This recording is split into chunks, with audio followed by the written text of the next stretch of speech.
And the question that came into us was, how do I stop yelling at my girl during an argument? Now, that can be tough, especially if you're heated or if you're a passionate person, right? Yeah. But you have to know what your triggers are. That's where you really got to work on that to figure out what it is that's triggering you to want to even yell in the first place. Yeah. Right? Is there some underlying anger? Are you harboring some resentment? Or there may be some internal trauma that you have that you haven't confronted and dealt with. Mm-hmm. Guys, when you're yelling in anger, that is a lack of control.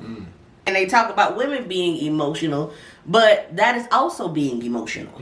Okay? Because you have to understand that anger is an emotion. It is. Okay? And when you act out in that way, you are being emotional. Okay? And you're showing a clear lack of control. You do not want to be that guy who can't control himself. Yeah.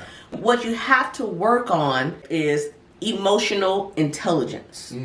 Because when you have emotional intelligence, even if you have trauma inside, even if you have resentment towards your partner inside, even if you have, all these issues, you are able to look at things from a reasonable standpoint. Somebody said something earlier. Yeah, but sometimes people deserve to get back how they felt. I was like, that's petty. And it shows a lack of emotional intelligence. Exactly. And then they came back and said, how is it that they did petty, wasn't petty first? I said, maybe it was petty.